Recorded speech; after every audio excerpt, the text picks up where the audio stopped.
And joining us now for more on that is Trump border czar Tom Homan. Tom, welcome back. Good to see you.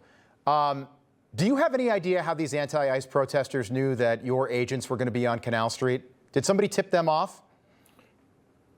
Oh yeah, look, they're very well organized on ICE activities, sharing on social media ICE operations, and it puts ICE agents at danger. I'm telling you, it's only a matter of time before an ICE agent is ambushed because someone's tweeting or putting on social media, "Hey, ICE is operating on 16th Street and Broadway."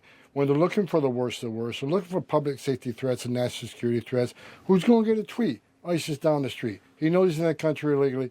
ICE can come from him. It's only a matter of time for an ICE agent ambushed and killed because of the lunatic people on the left that are attacking ICE 24/7. They're a group, I don't know, they must not have jobs because 24/7 they're monitoring ICE operations, sharing on social media where ICE operates. And look, DOJ is looking at all of this. The man screaming and yelling about turning the guns on ICE. No, look, in my book, that's terroristic threats, and that's illegal in most states. So DOJ is looking at this very hard. I looked at the numbers just this morning. We got a record number of criminal prosecutions for impediment interference, and we're going to keep going. Okay. Just to be clear, though, you don't think somebody on the inside is leaking this information, do you?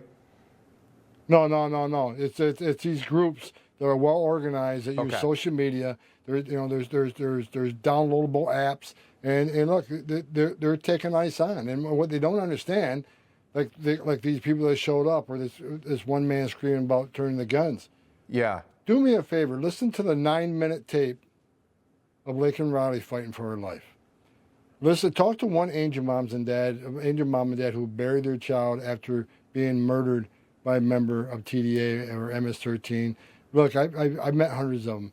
So ICE is out there targeting the worst of the worst. Despite what the fake media says, they're looking for public safety threats. That's the priority. And every public safety threat they take off the street prevents another Laken Riley. Okay. And prevents another terrible crime. Yeah, and Jocelyn Nungry, my dear, she was 12 years old. 12 years old, raped repeatedly, violently, and then murdered. 12-year-old by an illegal alien that came here when Joe Biden was president. Those are the facts. I want to get your reaction, Tom. A staff member at Wilbur Wright College in Chicago called for the death of ICE agents on Saturday. Take a look. You gotta grab a gun. We gotta turn around the guns on this fascist system. These ICE agents gotta get shot and wiped out. The state machinery, that's a full display right there, has to get wiped out.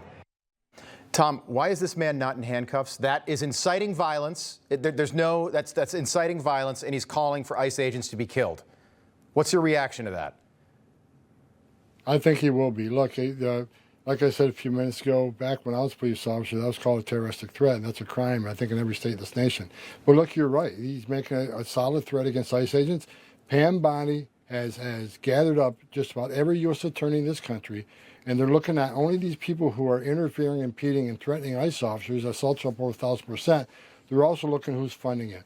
So I got total faith in Pam Bondi that people are going to be held accountable. Like I said earlier, the prosecution for impediment, interference, and threats against ICE are at an all-time high, and the prosecutions are at an all-time high. I think we got 100% acceptance by U.S. attorneys throughout the country, and we're going to keep prosecuting. There are consequences for making statements like this. There are consequences for these illegal actions, and the Department of Justice is going to hold them accountable. President Trump has promised the American people he's going to make this country safe again.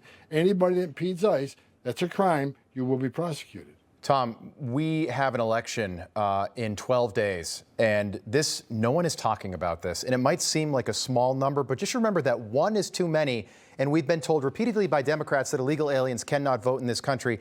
Texas announced a day ago that they found almost 3,000 non-citizens on their voter rolls in Texas. This is a red state. This is in Texas, people that would be able to vote on Tuesday, November the 4th. How do you react to that? And is this problem nationwide? I think I know the answer. It absolutely is nationwide, and that's why the Democrats voted no on requiring, citizenship verification to vote.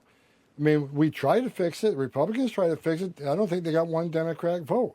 And there's a reason for that. I mean, I mean, I got to show ID to get hockey tickets when I go to the will call window, right? Right. And to not demand some sort of proof for who you are to vote in elections is ridiculous. But they voted no on it because they want these votes. They don't care who's voting for them. It's all about future power in this country, selling this country's security out to gain that political power. All right, Tom Homan, appreciate you being back with us tonight. Good to see you. Thank you.